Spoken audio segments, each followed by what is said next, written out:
أعوذ بالله من الشيطان الرجيم. بسم الله الرحمن الرحيم.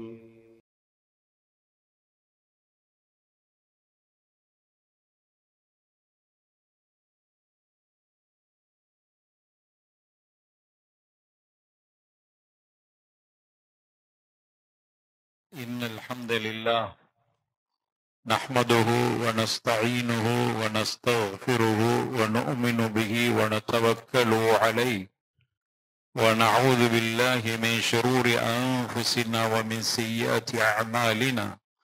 من يهده الله فلا مضل له ومن يضلل فلا هادي له، وأشهد أن لا إله إلا الله وحده لا ند له ولا ند له ولا شريك له، سبحان رب العزة.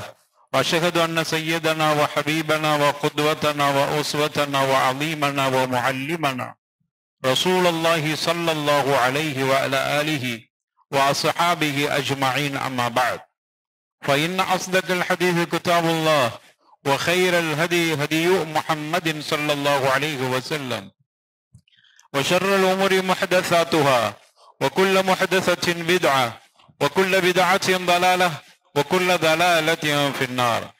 فأعوذ بالله من الشيطان الرجيم. بسم الله الرحمن الرحيم.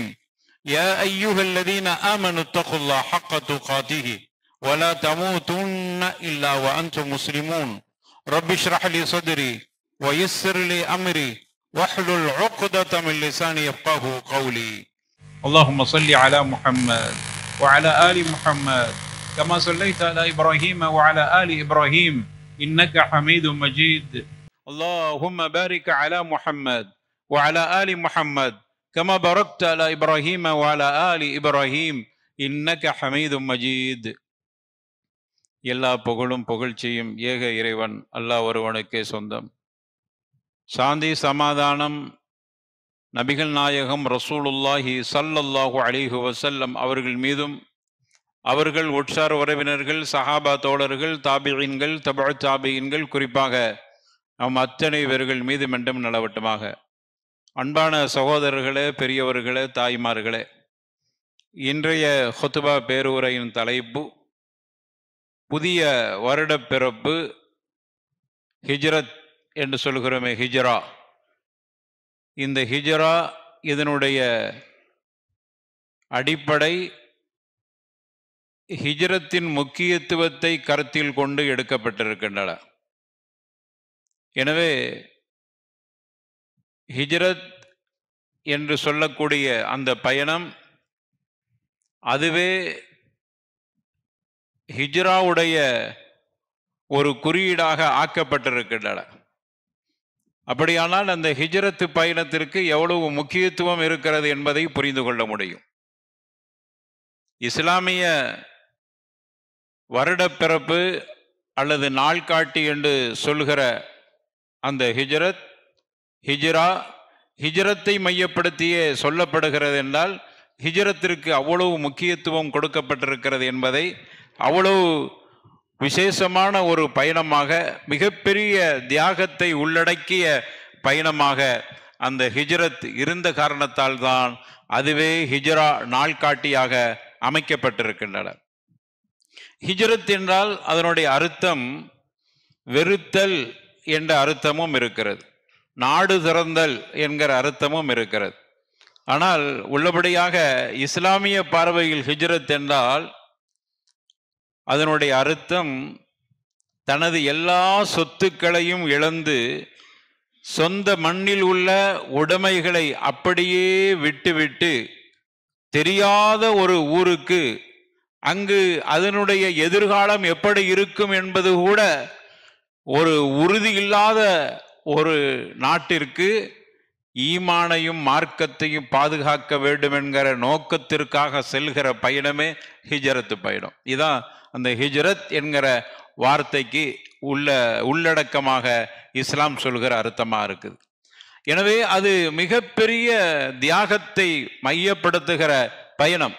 அதனால தான் இஸ்லாமிய நாள்காட்டியே அதுவே ஒரு நாளாக அமைக்கப்பட்டிருக்குது. அதிலிருந்து இஸ்லாமிய வருடப்பிறப்புகள் கணக்கிடப்படுகின்றன. இப்பொழுது நாம் ஹிஜ்ரி 1445 முடிந்து இன்னும் சில தினங்களிலே ஹிஜ்ரி 1446 ஆண்டை எதிர்பார்த்து கொண்டிருக்கிறோம். அருமையானவர்களே, அப்படியானால் அந்த ஹிஜ்ரத்தினுடைய பாடமும் படிப்பினையும், ஹிஜ்ரத்து நமக்கு என்ன பாடத்தையும் படிப்பினையும் கொடுக்கிறது என்பதை நாம் தெரிந்து கொள்ள கடமைப்பட்டிருக்கிறோம். ஹிஜ்ரத்துடைய வரலாறுகளை நாம் அடிக்கடி கேட்டுக்கொண்டிருக்கிறோம், கேள்விப்பட்டிருக்கிறோம், படித்திருக்கிறோம்.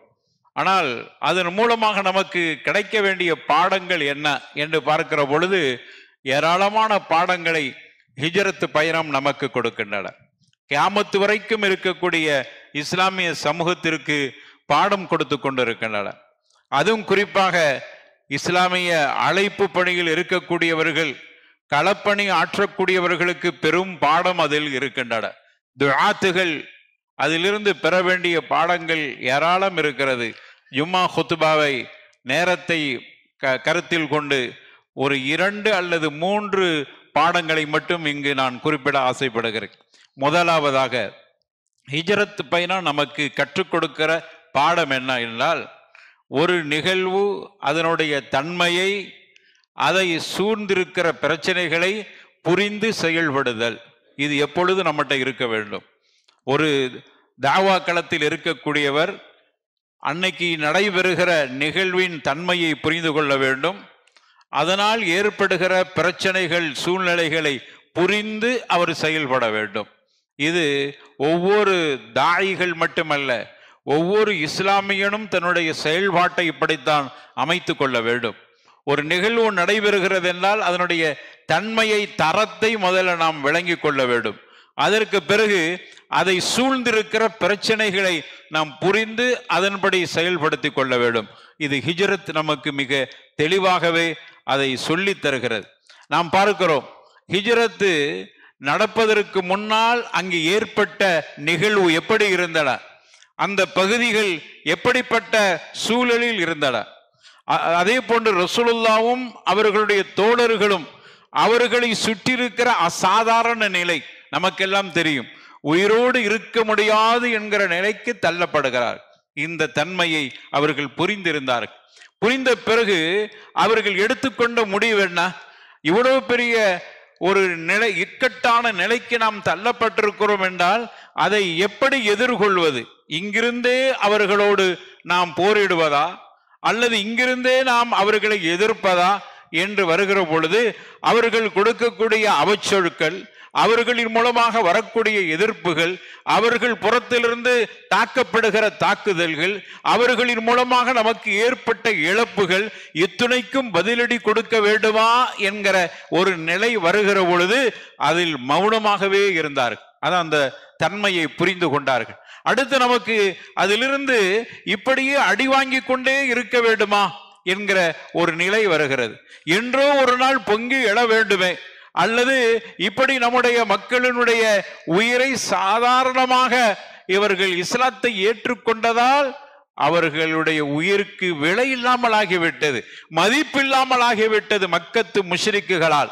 அவர்களுடைய கண்ணியம் அங்கு கேள்விக்குறியாக்கப்பட்டன. அதே போன்று பெண்களுடைய மானம் அங்கு மிகப்பெரிய ஒரு அவமானத்திற்கு உள்ளாக்கப்பட்டன. இப்படியான ஒரு நிலையை எப்பொழுதும் மௌனமாகவே தாங்கி கொண்டு இருக்க வேண்டுமா? அடி வாங்கி கொண்டுதான் இருக்க வேண்டுமா? அதிலிருந்து ஏதாகிலும் தீர்வு கிடைக்குமா என்கிற ஒரு பிரச்சனையை புரிந்து அடுத்து செயல்படுகிறார்கள். இல்லை, நம்முடைய ஈமானை பாதுகாக்க வேண்டும், நம்முடைய உயிரை பாதுகாப்பது என்பதை காட்டிலும் நம்முடைய ஈமான் மிகப்பெரிய ஒரு பாதிப்புக்குள்ளாக்கப்படுகிறது. ஈமானை பாதுகாத்து கொள்ள வேண்டுமானால் அதற்கு நிறைய இழப்புகளை நாம் இழந்தாக வேண்டியிருக்கிறது. அதனால் நம்முடைய சொத்துக்களை இழக்க வேண்டியிருக்கிறது. நாம் பிறந்த மண்ணை விட்டு புறப்பட வேண்டிய ஒரு நிலைக்கு ஆளாக்கப்பட்டாலும் அதற்கும் தயார். அதை விட ஒரு பெரிய தியாகம் எதுவும் சொல்ல முடியாது. அதை கூட அவர்கள் சாதாரணமாக ஏற்றுக்கொள்கிற ஒரு மனநிலைக்கு வந்தார்கள். எனவே அப்படியான ஒரு போராட்டத்தில் அவர்கள் நாட்டை துறந்து, வீட்டை இழந்து, பொருளாதாரத்தை எல்லாம் விட்டுட்டு ஈமானை பாதுகாத்து கொள்ள வேண்டும் என்கிற இஸ்லாத்தை, தீனுல் இஸ்லாத்தை நிலைநாட்ட வேண்டும் என்கிற அந்த முடிவுக்கு வந்துதான் அதன் மூலமாகத்தான் ஹிஜ்ரத் பயணம் ஏற்பட்டது. எதையெல்லாம் அவர்கள் திறக்கிறார்கள் என்று பாருங்கள், எதையெல்லாம் அவர்கள் தியாகம் செய்கிறார்கள் என்று பார்க்கிற பொழுது தன்னுடைய பிறந்த மண்ணை அவர்கள் வெறுத்து போகிற நிலை. அந்த பிறந்த மண்ணை அவர்கள் எப்படி நேசித்தார்கள் தெரியுமா? அளவு கடந்து நேசித்தார். ஏதோ வேண்டா வெறுப்பாக அந்த நாட்டிலே வாழ்ந்தார்கள். எனவே இஸ்லாம் என்கிற ஒரு சூழல் வருகிற பொழுது நாட்டை திறந்து சென்றார்கள் என்று சொல்ல முடியாது. அவர்கள் அந்த நாட்டை, அவர்கள் வாழுகிற மக்கா பகுதியை கூடுதலாக நேசித்தார்கள். தன்னுடைய பிறந்த நாட்டின் மீது பற்றுள்ளவராக இருந்தார்கள். ஏன் தெரியுமா? அந்த நாட்டை அல்லாஹ் நேசிக்கிறான், அது ஒரு காரணம். அந்த மக்கமா நகரத்தை, புனித இடத்தை அல்லாஹ் நேசிக்கிறான். அல்லாஹ் நேசித்த இடம், நாங்கள் பிறந்த இடம் என்பதை தாண்டி அல்லாஹ் நேசிக்கிற இடம், சையதுனா இப்ராஹிம் அலைஹிஸ்ஸலாத்து வஸ்ஸலாம் கால் பதித்த இடம், அங்கு புனித தலத்தை உருவாக்கிய இடம், வரலாற்று சிறப்பு மிக்க இடம்.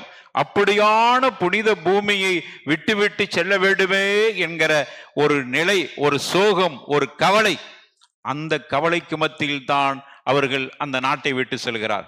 ஏதோ ஊர் பிடிக்காம போகவில்லை, நாடு பிடிக்காம அவர்கள் போகவில்லை, அவர்கள் மிக நேசித்தனர்.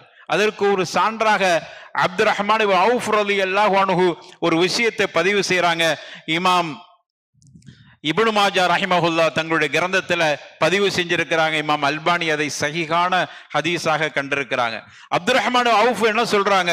ரஅய்து ரசூலுல்லாஹி ஸல்லல்லாஹு அலைஹி வஸல்லம், ஹிஜ்ரத்துக்கு முன்னால் நான் ரசூலுல்லாஹ்வை பார்த்தேன். அவர்கள் எப்படி என்றால், ஒஹுவ அலா நாக்கத்திஹி வாகிவுன் பில் ஹஸ்ரவா பில் ஹஸ்வரா, ஹஸ்வரா என்கிற மக்காவினுடைய ஒரு இடத்திலே அவர்கள் வாகனத்தில நின்று கொண்டிருந்தார்கள்.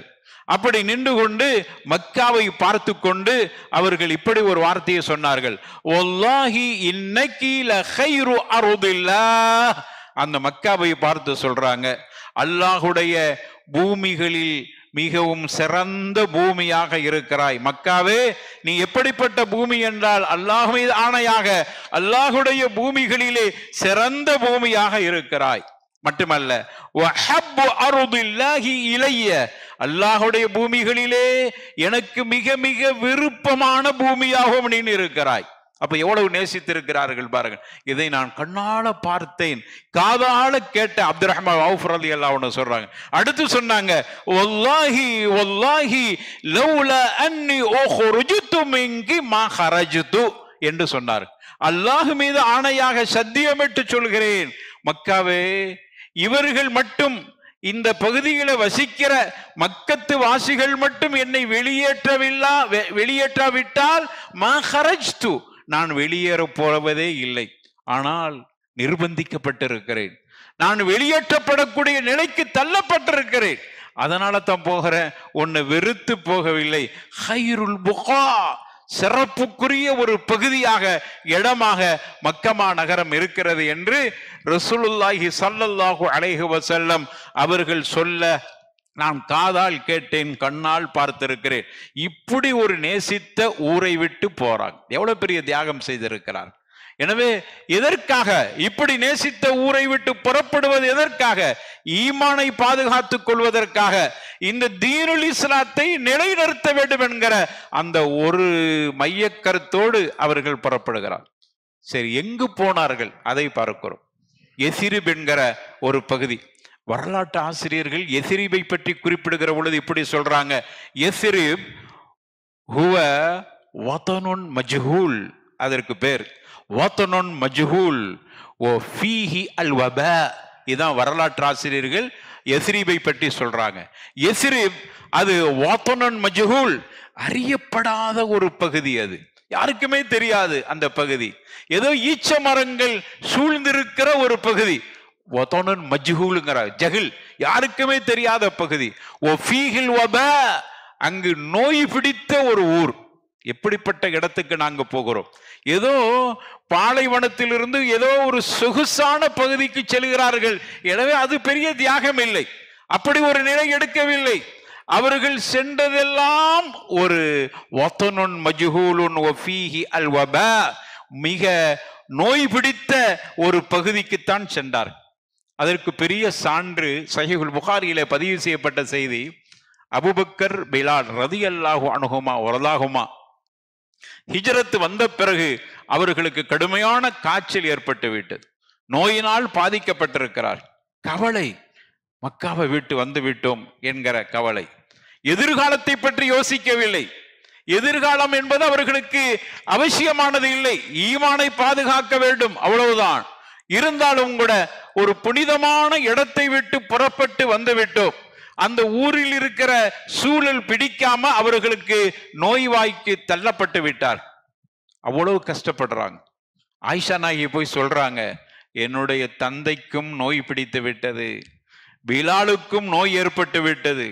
சஹாபாக்களில் ஹிஜ்ரத்து வந்த முஹாஜிர்கள்ல நிறைய பேர் பாதிக்கப்பட்டிருக்காங்க, யார சொல்லலாம் என்று சொன்ன உடனே ரசூலுல்லாஹி ஸல்லல்லாஹு அலைஹி வஸல்லம் கையேந்துறாங்க. அல்லாஹும்ம ஹப்பிப் இலைனா அல் மதீனா.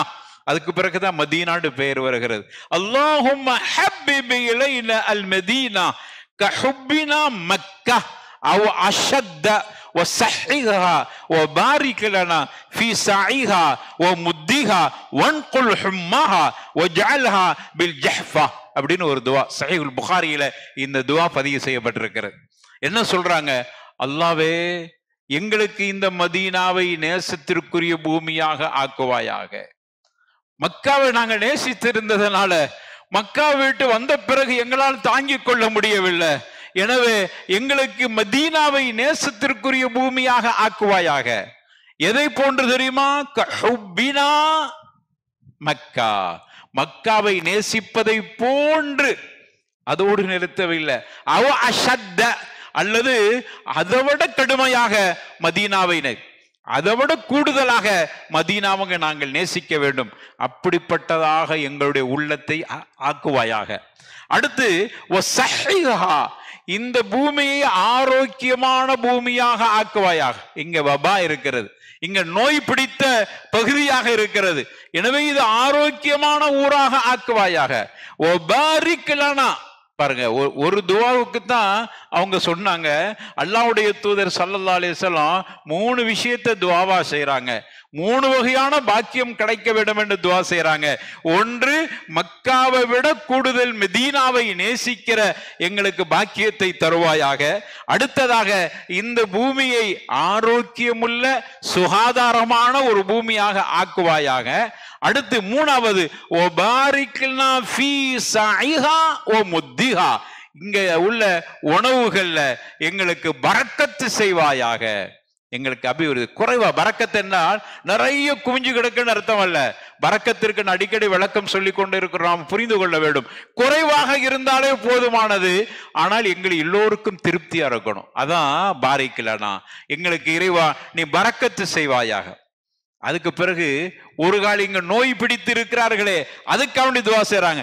வன்குல் ஹும்மஹா, இந்த காய்ச்சலை, இந்த எங்களுக்கு பிடித்திருக்கிற நோயை ஃபஜஅல்ஹா பில் ஜஹ்ஃபா, ஜஹ்ஃபா என்கிற பகுதிக்கு இதை திருப்பி விடுவாயாக. ஜஹ்ஃபா என்பது யூதர்களும் முஷ்ரிக்குகளும் சூழ்ந்து வாழுகிற ஒரு பகுதி. அந்த பகுதிக்கு அனுப்பிவிடு என்று ரசூலுல்லாஹி ஸல்லல்லாஹு அலைஹி வஸல்லம் இப்படி துவா செய்தார். அப்ப எவ்வளவு நேசித்திருக்கிறார். அப்படி நேசத்திற்குரிய பூமியை விட்டு வந்தார். அடுத்து அவர்கள் செய்த இன்னொரு தியாகத்தை பாருங்கள். தங்களுடைய குடும்பத்தினர்களை விட்டு வந்தார்கள்.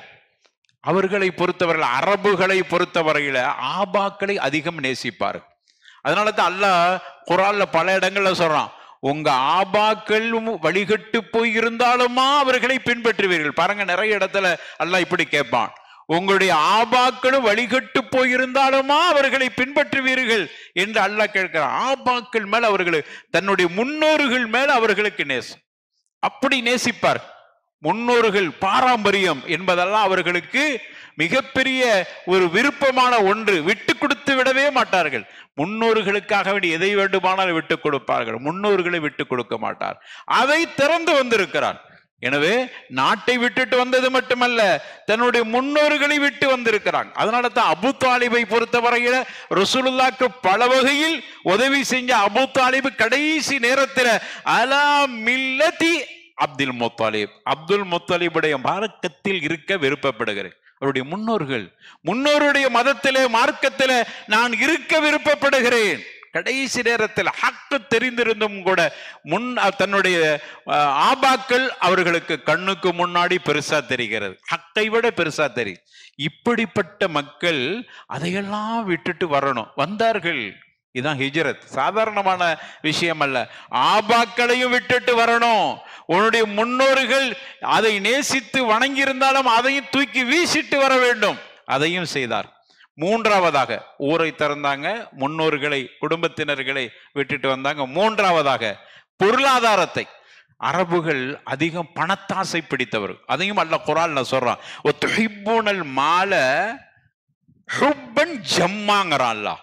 அவர்கள் நீங்க பொருளாதாரத்தை நேசிக்கிறீங்க, ஹுப்பன் அப்படின்னு சொல்லிட்டு நிறுத்த இல்ல, ஜம்மாங்கறான் அல்லாஹ். ஹுப்பன் ஜம்மா, அதிகமாக, கடுமையாக, ஜம்மாண்ட கடுமையாக பொருளாதாரத்தை நீங்கள் நேசிக்கக்கூடியவர்களாக இருக்கிறீங்க. இது அரபுகளுடைய நிலையை அல்லாஹ் எடுத்து சொல்கிறான். இப்போ பாருங்க, தங்களுடைய சொந்த வீட்டையும் விட்டுட்டு வர்றாங்க. அப்போ நாட்டை திறந்தார்கள், குடும்பத்தினர்களை திறந்தார்கள், தன்னுடைய சொத்துக்களை இறந்தார்கள். இப்படிப்பட்டவர்கள் நாட்டை நேசிப்பவர்கள், முன்னோர்களை நேசிப்பவர்கள், பொருளாதாரத்தை நேசிப்பவர்கள். துஹிப்பூன மால ஹுப்பன் ஜம்மா, அவ்வளவு கடுமையாக பொருளாதாரத்தை நேசிக்கக்கூடியவைகளை எல்லாம் திறந்து அவர்கள் ஹிஜ்ரத் வந்தார்கள் என்றால் பெரிய ஒரு தத்ஹியா, பெரிய ஒரு அர்ப்பணிப்பை கொடுத்திருக்கிறார். அதனால அது ஏன் கொடுத்தார்கள் தெரியுமா? அல்லாஹ்வை புகழ்ந்து சொல்கிறான், லில் ஃபுகராஇல் முஹாஜிரீன அல்லதீன உக்ரிஜு மின் தியாரிஹிம் வ அம்வாலிஹிம். அவர்களை பொறுத்தவரையில அந்த ஹிஜ்ரத் வந்த ஃபுகராக்கள், வறுமையில இருக்கிற அந்த முஹாஜிர்களை பொறுத்தவரையில அவர்கள் வீடுகளையும் சொத்துக்களையும் விட்டுட்டு வந்தாங்க. எதற்கு தெரியுமா? ரெண்டு விஷயம் தான், அல்லாஹுடைய திருப்பொருத்தமும் அருளும் வேண்டும் என்பதற்காக அவர்கள் அங்கிருந்து வெளியேறினார்கள். எனவே அவர்கள் அங்கிருந்து தியாகத்தோடு வெளியில் வந்தார்கள். இப்படிப்பட்ட ஒரு நிலையை அவர்கள் எடுத்தார்கள் என்றால் ஹிஜ்ரத்துக்கு அவர்கள் கொடுத்த முக்கியத்துவம் தீனை பாதுகாக்க வேண்டும் என்பதற்கு. அப்ப சூழல், ஒரு தாவாவில் ஈடுபடக்கூடிய தாயி தன்னுடைய தாவா பயணத்தில் தன்னுடைய மார்க்கத்தை பாதுகாத்து கொள்ள வேண்டும் என்கிற நிலை வருகிற பொழுது அந்த நிலையின் தன்மையை புரிந்து, சூழலை புரிந்து அவர் அமைதி காப்பது மட்டுமல்ல, அவர் அந்த இடத்தை விட்டு அப்புறப்படுத்தப்பட்டாலோ அல்லது அப்புறப்படுத்தப்படுகிற ஒரு நிலை வந்தாலோ எந்த இழப்பை பற்றியும் கவலைப்படக்கூடாது. ஈமானிய இழப்பு மட்டும்தான் அவருக்கு பெரிதாக தெரிய வேண்டும். இது ஹிஜ்ரத் நமக்கு சொல்கிற பாடமாக. இது ஒன்று. இரண்டாவதாக ஹிஜ்ரத்து கொடுக்கிற பாடம் என்ன தெரியுமா? பொறுப்புகள் கிடைப்பதற்கு முன்னால், ஒரு மஸ்ஊலியத் என்கிற அந்த பொறுப்பை நாம் பெறுவதற்கு முன்னால் அதை பற்றியான பயிற்சி பாடமும் நமக்கு தேவை. அதுக்கு பெரிய எடுத்துக்காட்டு, ஹிஜ்ரத்துக்கு முன்னாடி அல்லாஹ் அந்த சஹாபாக்களை தயார்படுத்துகிறான். அதற்கான தயாரிப்பை அல்லாஹ் செய்கிறான். அப்படி தயாரிப்பு செய்கிற பொழுது அல்லாஹ் உளவியல் ரீதியான சில பாடங்களை அவர்களுக்கு சொல்லிக் கொடுக்கிறான். மன ரீதியான சில தைரியத்தை அல்லாஹ் அவர்களுக்கு ஏற்படுத்தி சொல்கிறான். ஹிஜ்ரத் என்பது உங்களுக்கு மட்டும் புதிதாக ஏற்பட்டது என்று எண்ணி விடாதீர்கள். ஹிஜ்ரத் என்பது உங்களுக்கு மட்டும் புதிதாக ஏற்படுகிற நிலை அல்ல. ஹிஜ்ரத் என்பது அல்லாஹுடைய சுன்னத், அல்லாஹுடைய ஒரு ஏற்பாடு, அல்லாஹுடைய விதி. நபிமார்களும் ஹிஜ்ரத் செய்திருக்கிறார்கள், மறந்து விடாது. ஏதோ மக்கத்து மக்களுக்கு மட்டுமே பிரத்யேகமாக உண்டான ஒன்று என்று தளர்ந்து போய்விடாதீர்கள். உங்களுக்கு முன் சென்ற நபிமார்களை கொஞ்சம் யோசித்து பாருங்கள். நபிமார்கள் ஹிஜ்ரத் சென்றிருக்கிறார்கள், அதே போன்று நல்லவர்கள் ஹிஜ்ரத் சென்றிருக்கிறார்கள் என்கிற தர்பியாவை, என்கிற கல்வியை அல்லாஹ் கொடுக்கிறான். அதற்கு எடுத்துக்காட்டாக அல்லாஹ் ஒரு இளைஞரை பற்றி சொல்லுகிறான். அவர்கள் யாரு தெரியுமா? குகைவாசிகள். அம் ஹசிப்த, அல்லாஹ் அப்படியே சொல்றான், அம் ஹசிப்த அன் அஸ்ஹாபல் கஹ்ஃபி வர் ரகீமி, நீங்க கஹ்ஃபுடையவர்கள் குகைவாசிகளும் அதே போன்று ஏடு வழங்கப்பட்டவர்களை பற்றி எண்ணுறீங்களா நபியே? கானூமின் ஆயாத்தினா அஜபா, அவர்களை பொறுத்தவரையில ஆச்சரியமான நமது ஆயாத்துக்களுக்கு உரியவர்கள் என்று நீங்கள் வியப்போடு எண்ணிக்கொண்டிருக்கிறீர்களா? அவருடைய வரலாற்றை கொஞ்சம் உங்களுக்கு சொல்லட்டுமா? இது அவள் ஃபிதிய தூயிரல் கஹ்ஃபி, அந்த குகைவாசிகள், அந்த இளைஞர்கள் அந்த குகையில் போய் ஒதுங்குகிற பொழுது அவர்கள் வெறுப்போடு ஒதுங்கவில்லை, அவர்கள் ஒரு லட்சியத்தோடு ஒதுங்கினார்கள். அவர்கள் நாட்டை திறந்து குகைக்குள் போய், ஒரு சிறை மாதிரி, குகை என்பது ஒரு சிறிய சிறை, அந்த சிறைக்குள் போய் அவர்கள் பதுங்கிக் கொள்கிறார்கள் என்றால் அவர்கள் லட்சியத்தோடு பதுங்கிக் கொண்டார்கள். இந்த வரலாறை புரிந்து கொண்டால் மக்காவாசிகளை உங்களுக்கு ஹிஜ்ரத் ரொம்ப லேசானதாக இருக்கும். அவர்கள் அதனால குகைக்குள் போய் என்ன செஞ்சார்கள் தெரியுமா? ஃபகாலு ரப்பனா ஆதினா மின் லதுன்க ரஹ்மத்தன் வ ஹய்ய லனா மின் அம்ரினா ரஷதா. அல்லாஹ் கிட்ட இப்படி துஆ செஞ்சாங்க, எங்களது இறைவா, எங்களுக்கு உன்னுடைய அருளை தருவாயாக, எங்களுடைய காரியங்களை சீர்படுத்துவாயாக. குகைக்குள் இருந்து கேட்ட துவா இது. எப்படி கேட்கவில்லை? இறைவா, எங்களுக்கு ஒரு வெற்றியை தந்து பெரிய ஒரு வீடுகள்ல நாங்கள் வசிக்க வேண்டும், குகைக்குள் அடைபட்டு விட்டோமே, எப்பொழுது விடுதலை என்றெல்லாம் அவர்கள் அதை பற்றி யோசிக்கவில்லை. அவர்களுடைய யோசனை எல்லாம், அவர்களுடைய கவலை எல்லாம் ரப்பனா ஆத்தினா மின் லதுன்க, அல்லாஹ்விடத்திலே ரஹ்மத்தை கேட்கிறோம், எங்களுடைய காரியங்களை இறைவா நீ சீர்திருத்தம் செய்வாயாக, உறுதிமிக்க இளைஞர்களாக எங்களை ஆக்குவாயாக, ஈமானுக்கு பங்கு வராம பாதுகாப்பாயாக என்கிற அடிப்படையில் துஆ செய்தார்கள். மூசா ஹிஜ்ரத்து போனாங்க அலைஹிஸ்ஸலாத்து வஸ்ஸலாம். அதை பற்றி அல்லாஹ் குர்ஆனிலே சொல்லி காட்டினா. சையதுனா இப்ராஹிம் அலைஹிஸ்ஸலாத்து வஸ்ஸலாம் அவர்களும் ஹிஜ்ரத்து சென்றிருக்கிறார்கள் என்பதையெல்லாம் அல்லாஹ் பாடமாக முதல்ல நடத்தி கொண்டு இருக்கிறான். உங்களுக்கு ஹிஜ்ரத்து போகிற பொழுது ஒரு சின்ன பயம், ஒரு நாட்டுக்கு போய்விட்டால் அந்த நாடு எப்படி இருக்குன்னு தெரியலையே, என்ன நடக்கும் என்று தெரியலையே என்கிற பயம் வருகிறதா? அதற்கு விடை சொல்கிறான், யா இபாதி அல்லதீன ஆமனு இன்ன அர்தி வாசிஆ, பயப்படாதீங்க எனது அடியார்களே, ஈமான் கொண்டவர்களே, என்னுடைய பூமி விசாலமானது, அதனால போற இடம் எப்படி இருக்கலாம், பயப்படாதீங்க. சரி, நாங்க போயிட்டா அங்க போனா எங்களுக்கு உணவு கிடைக்காம ஆயிருன்னு நினைக்கிறீங்களா? அதற்கும் பதில் சொல்கிறான், அல்லாஹ்வால் படைக்கப்பட்ட எந்த மிருகங்களாக இருந்தாலும், கால்நடைகளாக இருந்தாலும் சரி, எந்த படைப்பினமாக இருந்தாலும் சரி, லா தஹ்மிலு ரிஸ்கஹா, அது தனது உணவை சுமந்து செல்வதில்லை. எந்த கால்நடையும் தனது உணவை சுமந்து செல்வதில்லை. அப்படின்னா உணவு அல்லாஹு யர்சுகா, அல்லாஹ் உணவு அளிக்கிறான். அவர்களுக்கு மட்டுமா, அவைகளுக்கு மட்டுமா? ஒய்யாக்கும், உங்களுக்கும் அவன் உணவு அளிப்பான். அதனால துணிஞ்சு போங்க ஹிஜ்ரத். அல்லாஹ் தயார்படுத்திட்டான். அந்த தர்பியா அவர்களுக்கு கிடைத்து விட்டது, அந்த இல்மு கிடைத்து விட்டது. இதே மாதிரி தான் துஆத்துகள், அழைப்பு பணி செய்யக்கூடியவர்கள், தாவா செய்தால் ஏதாவது ஆகிருமோ, ஏதாவது பிரச்சனை, நமக்கு நாடை விட்டு துரத்தப்படுவோமோ அல்லது உணவு கிடைக்காமலா, எதற்கும் பயப்படாதீர்கள், அல்லாஹ் உத்தரவாதம் கொடுக்கிறான் என்பதை ஹிஜ்ரத் நமக்கு கொடுக்கிற பாடமாக. எனவே அருமையானவர்களே, நேரம் நமக்கு காணாதனால இன்னொரு விஷயத்தை சொல்ல முடியல. எனவே நாம் இதை கவனத்தில் வைத்து, ஹிஜ்ரத் என்பது அதனுடைய வரலாற்றை படிப்பது மட்டுமல்ல, தகவலை மட்டும் தெரிந்து கொள்வதல்ல, அதிலிருந்து நமக்கென்ன பாடம் இருக்கிறது என்பதை புரிந்து செயல்படக்கூடிய நல்ல கூட்டத்தை ரப்பல் ஆலமீன் நாம் அனைவர்களும் சேர்த்தருள்வானாக. வாஹிரு தஅவானா அல்ஹம்துலில்லாஹி ரப்பில் ஆலமீன். அல்ஹம்துலில்லாஹ் வஸ்ஸலாத்து வஸ்ஸலாமு அலா ரசூலில்லாஹ் வ அலா ஆலிஹி வ ஸஹ்பிஹி அஜ்மஈன். அம்மா பஅத். அருமையான சகோதரர்களே, இந்த ஒரு நல்ல சந்தர்ப்பத்தில் ஒரு விழிப்புணர்வு சம்பந்தமான ஒரு விஷயம். சமீபமாக நமது ஊர் கடற்கரையை பற்றி நாம் அடிக்கடி கேள்விப்பட்டு வருகிறோம், படித்து வருகிறோம். நம்முடைய கடற்கரையை அழகுபடுத்த வேண்டும் என்கிற அல்லது சுற்றுலா தலமாக மாற்ற வேண்டும் என்கிற முடிவோடு, அதற்கான முனைப்போடு சில வேலைகள் நடப்பதையும் நாம் கேள்விப்பட்டு வருகிறோம். இந்த சுற்றுலா தலமாகவோ அல்லது கடற்கரையை அழகுபடுத்துவதால் ஏற்படுகிற பாதிப்பு, முதல்ல நாம் புரிந்து கொள்ள வேண்டும், நாம் சார்ந்திருக்கிற நம்முடைய மார்க்கத்தின் கலாச்சாரம் அடிபட்டு போய்விடும். கண்டிப்பாக அதனால் பாதிக்கப்படுவது நம்முடைய மார்க்கத்தினுடைய கலாச்சாரம். அடுத்தது, நமது ஊருக்கென்று ஒரு கலாச்சாரம் இருக்கிறது. இஸ்லாமிய கலாச்சாரத்தோடு தொடர்பு படுத்தப்பட்ட ஒரு கலாச்சாரம், காயல்பட்டினத்திற்கென்று ஒரு அற்புதமான கலாச்சாரம் இருக்கிறது. அந்த கலாச்சாரம் சிதைக்கப்பட்டு விடும். சமீப காலத்தில் நாம் சிறுவர்களாக இருக்கிற பொழுது இருந்த கலாச்சாரம் இப்பொழுது நமது ஊருடைய கலாச்சாரம் சிதைக்கப்பட்டு விட்டது, அசிங்கப்படுத்தப்படுவதை பார்க்கிறோம். இப்படியான ஒரு நிலைக்கு நாம தள்ளப்பட்டிருக்கிறோம். அந்த காலத்திலே கடற்கரை எப்படி இருந்தது? கடந்த கால வரலாற்றை நீங்கள் கொஞ்சம் திருப்பி பாருங்க.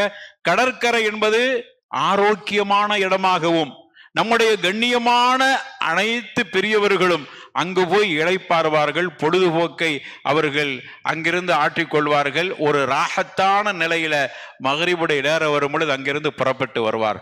அதுல ஒரு ராகத். அன்னைக்கு முழுக்க இருந்த ஒரு வகையான நெருக்கடி கடற்கரைக்கு போய்விட்டு திரும்புகிற பொழுது ஒரு சந்தோஷமான மகிழ்ச்சியாக இப்படித்தான் கடந்த காலங்களில் நாம் அனுபவித்து வந்தோம். ஆனால் இப்பொழுது அது நடைபெறுகிறதா? நம்மை போன்றவர்கள் கடற்கரைக்கு பெருநாள் தொழுகைக்கு போறதை தவிர மற்ற நேரம் போறதுக்கு வெக்கப்பட வேண்டியிருக்கிறது, அசிங்கப்பட வேண்டியிருக்கிறது. அல்லது அங்க நடக்கிற கொடுமைகளை சுட்டிக்காட்ட தைரியம் இருந்தால் அங்க செல்ல முடியும். இல்லைன்னா நம்ம மௌனமாக அல்லது அதையெல்லாம் ரசித்து விட்டுத்தான் வர வேண்டும் என்கிற அவல நிலைக்கு இன்னைக்கு கடற்கரையுடைய நிலை தள்ளப்பட்டிருக்கிறது. இப்படி ஒரு நிலை இந்த நிலையிலேயே இருக்கிறது என்றால் இதை அழகுபடுத்தி சுற்றுலா தலமாக மாற்றிவிட்டால் நம்முடைய பிள்ளைகளுடைய எதிர்காலத்தை கொஞ்சம் கவலைப்படுகிறோம். நமக்கு ஏதோ அனுபவித்து விட்டோம், இன்னும் கொஞ்ச நாள் அல்லாஹ்வுடைய அஜல், நாம் சென்று விடுவோம். ஆனால் நாம் விட்டு செல்கிற நமது பிள்ளைகளுக்கு ஒரு ஆரோக்கியமான தலமாக பொழுதுபோக்காக இருக்கிற கடற்கரை அசிங்கப்படுத்தப்பட்ட நிலைக்கு ஆளாக்கப்பட்டு விடக்கூடாது. நம்முடைய துர்ரியாத்துக்கு, நம்முடைய சந்ததிகளை பற்றி கொஞ்சம் நாம் யோசிக்க வேண்டியிருக்கிறது. எனவே அருமையானவர்களே, இதுவரைக்கும் இழந்து விட்டோம், கலாச்சாரத்தையும் இஸ்லாமிய கோட்பாடுகளையும் இழந்து விட்டோம். ஒன்னும் இல்லை, நீங்க கடற்கரைக்கு போகிற பொழுது நம்ம காயல் பண்ணத்துல தான் இருக்கிறோமா என்கிற நிலை அங்க உள்ள சில விஷயங்களை பார்க்கிற பொழுது, அதே போன்று இங்கிருந்து செல்லக்கூடியவர்களை பார்க்கிறோம்.